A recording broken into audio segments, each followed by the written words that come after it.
I am someone that thought that he would never struggle with back pain.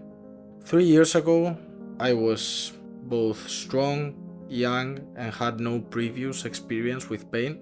My lifting technique looked good, yet every single day I ended up in constant pain when I trained and when I did my daily life.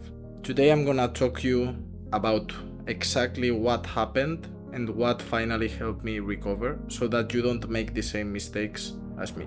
So, if you are dealing with back pain right now, you are scared to bend over and you've been searching for answers online, I know exactly how that feels.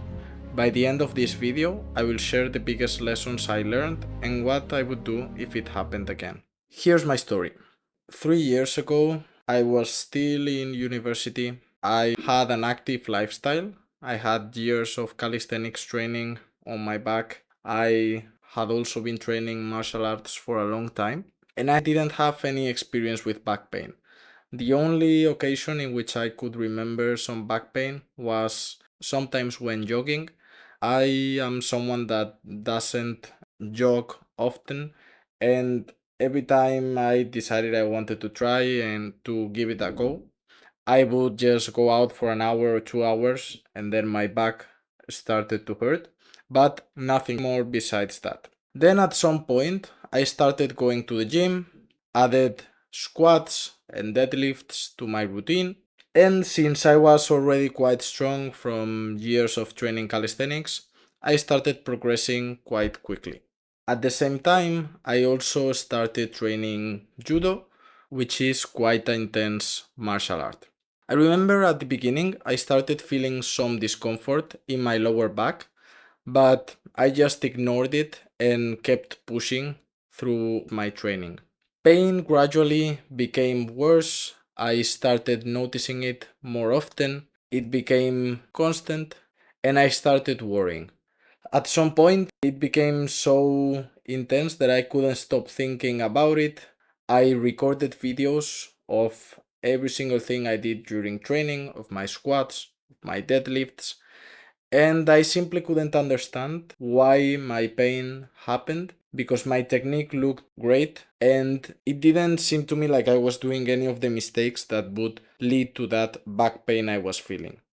I remember at my lowest point that I finished the training and I arrived to my car and I remember sitting there and bending and testing how much my back hurt. And I remember this exact feeling like, is this pain gonna last forever? Am I going to be like this all my life?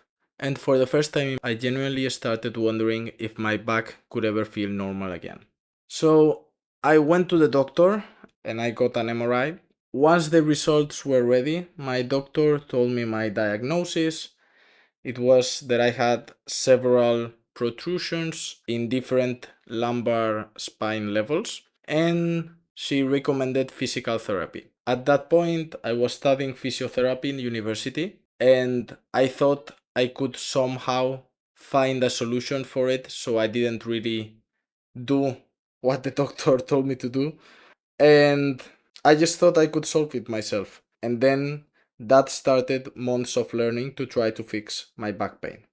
So here's all the things that I found out and that actually worked and helped me recover from this back pain. Just as a starting point, I just want to say there isn't a magic exercise, there isn't one treatment solution. Recovery just comes from several small changes that they all sum up and help to reduce this pain. So, lesson one for me was avoiding painful positions. What does this mean? For example, for myself, it hurt when I bended or when I flexed my spine, and I was constantly flexing my spine just to check how intense my pain was that day. I please beg you to not do the same. At the end of the day, by repeating a painful movement, you are just irritating more an already sensitive tissue. So, what we want to do is, of course, not being scared of movement, but if we know that at some point of moving or of bending or of doing some exercise in the gym, our back starts hurting, then for some time it is not a bad idea to stop doing that movement. So imagine your back only hurts when really extending your back, then avoid for some time really extending your back. Like you can find exercise modifications and ways to keep having an active lifestyle without the need of constantly repeating the painful movements. This is such a simple solution, but still sometimes we don't give it enough importance, but I promise it does really make a difference. Then lesson number 2 is to reduce training load. Similarly to the previous one, a lot of times we just try to push through the pain and our body doesn't quite like that. Sometimes back pain can be directly related to how much load we are putting on our backs, and reducing training load is a fantastic way to remain active and to not develop fear of movement. But it is important we give our back some time to heal and recover. So, how does exactly reducing load work? Well, imagine as myself, my pain came from training in the gym and from training judo. I introduced a lot of heavy loads on the back, both with the squats and deadlifts and with the martial arts training, all of a sudden, and my back just simply couldn't tolerate that amount of load on it in such a short span. It just didn't have enough time to adapt. So what we need to do is to take a step back and to train more lightly over time to let our back get used to those kind of loads. So imagine I was trying to push a back squat with 120 kilograms. Well, it wouldn't be a bad idea to just go back to 60 if I could do 60 kilograms pain-free, or even 20 or 40 kilograms if that was the pain-free amount of load we could take, and just do repetitions with that. Like, even 2 weeks of pain free training are more worth it on the long run than pushing it for weeks and weeks and weeks, which is gonna lead nowhere but pain. Same thing goes for martial arts training. Imagine when you follow your training sessions, it gets so intense, you know your back is gonna hurt. Well, then take your training as if it was rehab. Focus on your own movements, have your own rhythm, just keep moving, do not fear training, but reduce the load substantially. If you need to stop sparring and doing certain exercises for a while, then it's completely fine. It's just gonna be some time off as a trade off of a longer time without pain. Then, lesson 3 is to stop obsessing over pain. This means constantly checking how intense your pain is, constantly filming yourself, looking for damage, looking for information in different sources, looking for different medical diagnoses that may explain your pain. Just stop obsessing over pain. The fact that we think we are capable of fixing our injuries and that we aren't limited by what our diagnosis says, the fact that we believe we are capable of changing the course of our injury is a great protective factor against our pain chronifying. On the other side, if we believe that there's nothing we can do about our pain, that our pain will be there forever, and that we are at the mercy of our diagnosis, then that is a predisposing factor for our pain chronifying. This does not mean that pain is in your head and that it doesn't exist, but it means that having a positive attitude towards our injury and understanding that it's completely fine to feel pain at certain point and that we can take care of it is a great mindset to have. So from this video onwards, I want you to take responsibility over your pain. I know it's hard. I know you've been struggling with it for months or even years, but it's truly the way to go. There's enough chronic pain science at this point to back all this information.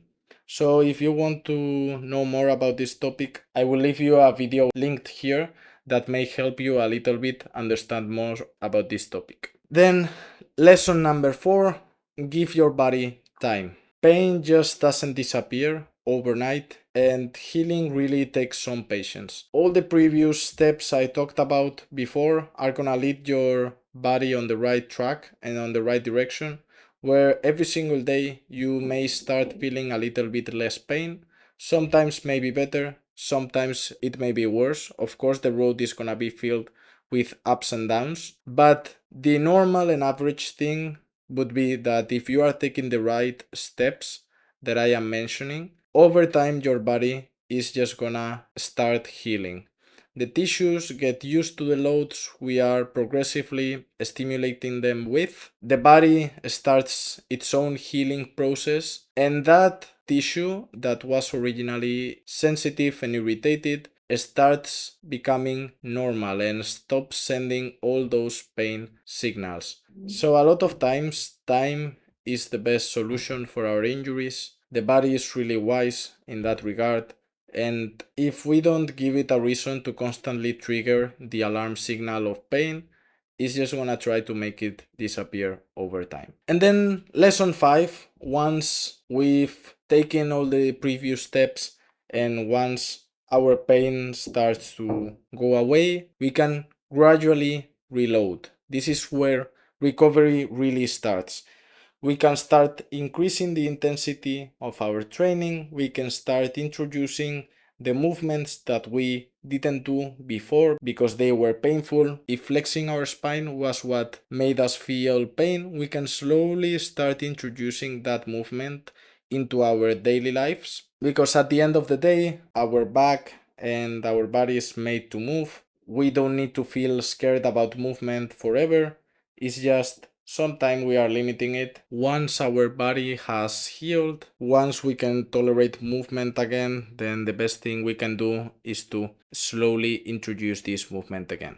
All this is gonna increase your confidence in your own body and your movement, and ideally by this point you would have achieved your previous activity levels before the injury. So as a summary, if I woke up tomorrow with back pain with a similar situation as the one I described before, I would stay calm. I would try to modify my activity to keep moving, to avoid constantly testing it, and to progress gradually. If you take all these steps and take your time and give your body time to heal, it is very likely that you will improve a lot your back pain. So at the end of the day, back pain told me something I didn't really expect. There are no magical pills, no perfect exercises, no perfect routines, no perfect solutions. At the end of the day, it's just about making consistent, good decisions and about the sum of the parts of the steps we are taking to fix the pain. It's about these snowball and compounding effects of our back not being in pain that will actually lead to not feeling pain on our daily lives. On the contrary, if we are constantly trying to push it and we are constantly feeling back in our pain, then what our pain is gonna do is just chronify and get stuck. So we need to get on this positive trend to start improving. As long as this video helps one person from making the mistakes I made, then it was worth sharing for me. I hope it was helpful for you. And if you've got any questions, you can ask them down below. Thank you so much for watching.